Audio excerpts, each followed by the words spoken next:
নমস্কার, আপনারা দেখছেন আরভি নিউজ। আপনাদের সাথে আমি সপ্তর্ষি। এক ঝলকে দেখে নেব আজকে সেরা 6টি খবরের হেডলাইন্স। দলাই লামার স্মরণে পর্বতের নামকরণ, এরপরই কড়া প্রতিক্রিয়া দিল চীন। বিপর্যস্ত অবস্থায় কাঠমান্ডু, ধসে চাপা পড়ল 3টি গাড়ি। মেয়াদ 6 মাস বৃদ্ধি পেল আপসপার, পরিস্থিতি নিয়ন্ত্রণে রাখতে সিদ্ধান্ত মণিপুরের। সোশ্যাল মিডিয়া থেকে সরাতে হবে নির্যাতিতার ছবি, নোডাল অফিসার নিয়োগের দাবি শীর্ষ আদালতের। ফের ভারতের কাছে হার বাংলাদেশের, 30 ঘন্টার টেস্ট জিতল 14 ঘন্টায়।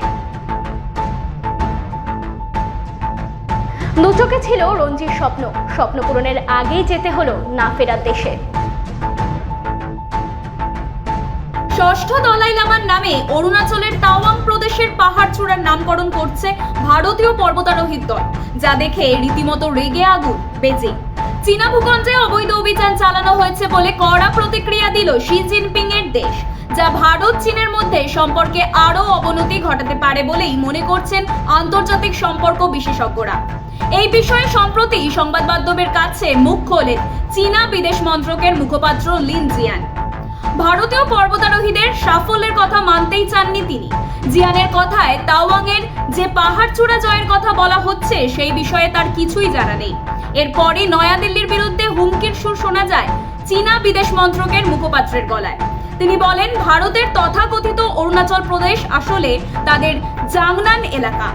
চীনা ভূখণ্ডে ভারতের যে কোনো কার্যকলাপ বেআইনি। বেজিং ধারাবাহিকভাবে এই অবস্থান নিয়ে আসছে, এতে বদল হওয়ার কোনো জায়গা নেই।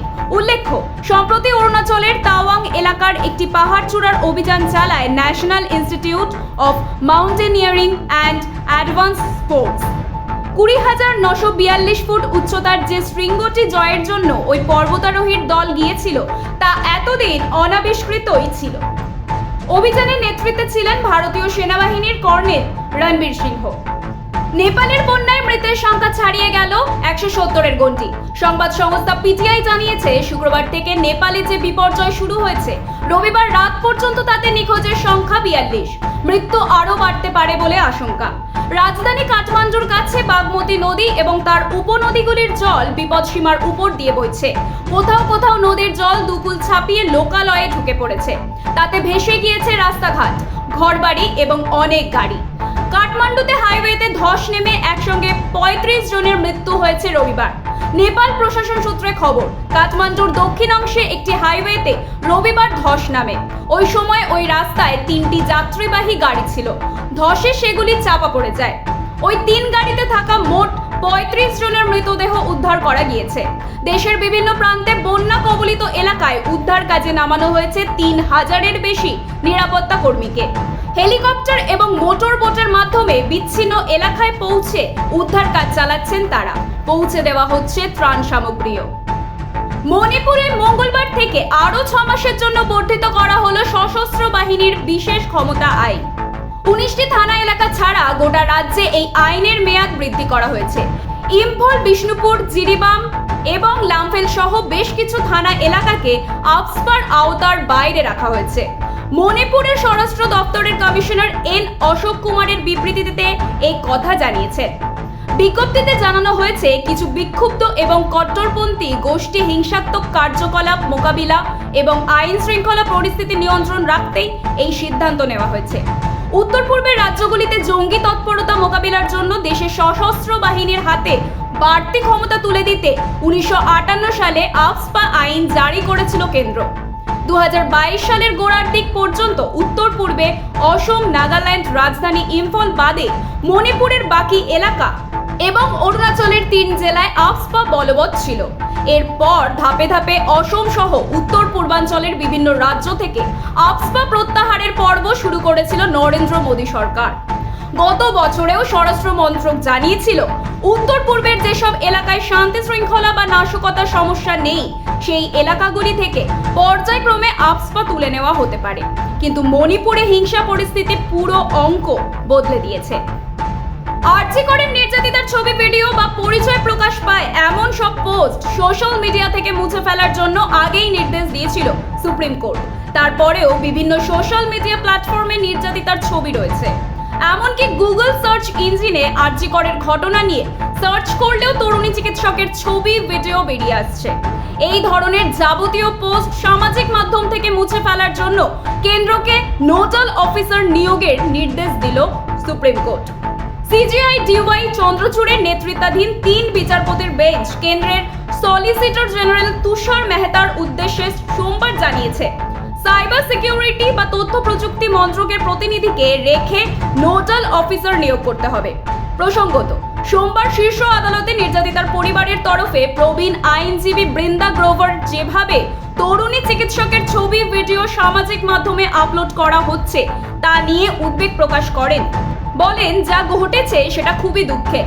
এখন নির্যাতিতার পরিবার প্রতিটি পোস্টের পিছনে দৌড়তে পারেন না। সোশ্যাল মিডিয়া থেকে পোস্টগুলি মুছে ফেলার জন্য একজন নোডাল অফিসার নিয়োগ করা হোক। অভিযোগ জানানোর জন্য একটি ইমেল আইডিও দেওয়া হোক। বিচারপতির কাছে এমনটাই আবেদন করেন তিনি।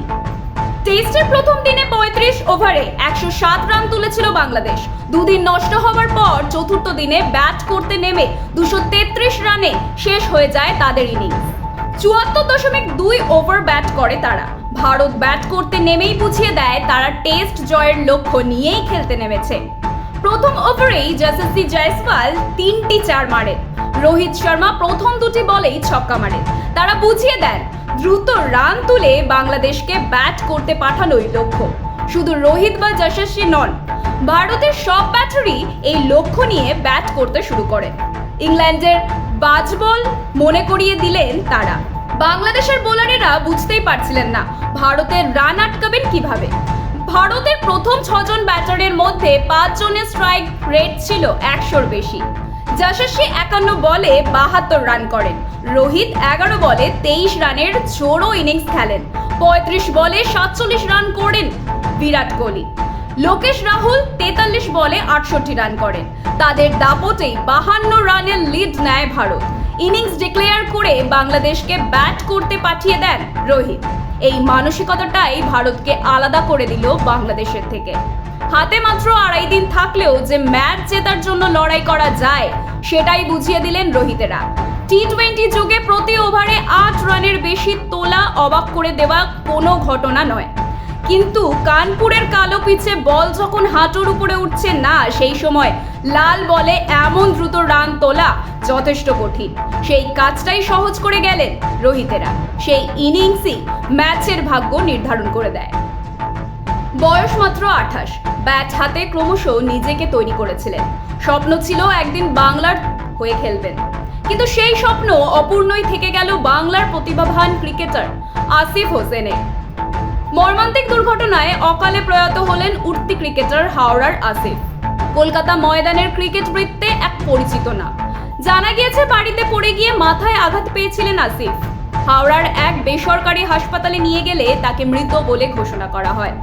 তবে অন্য একটি সূত্র থেকে জানা গিয়েছে পড়ে গিয়ে মাথায় চোট পাওয়ার পর হাসপাতালে নিয়ে আসতে নাকি একটু দেরি হয়েছে। তার আকস্মিক মৃত্যুর খবরে শোকস্তব্ধ বাংলার ক্রিকেট মহল। ময়দানে নেমে এসেছে গভীর শোকের ছায়া। একজন তরুণ ক্রিকেটারের আচমকা এইভাবে মৃত্যুর কোলে ঢলে পড়া মেনে নিতে পারছে না কেউই। হতবাক তার সতীর্থরা। আজকে সেরা 6 এই পর্যন্তই। এরকম আরো নানান আপডেট পেতে নজর রাখুন আরবি নিউজে।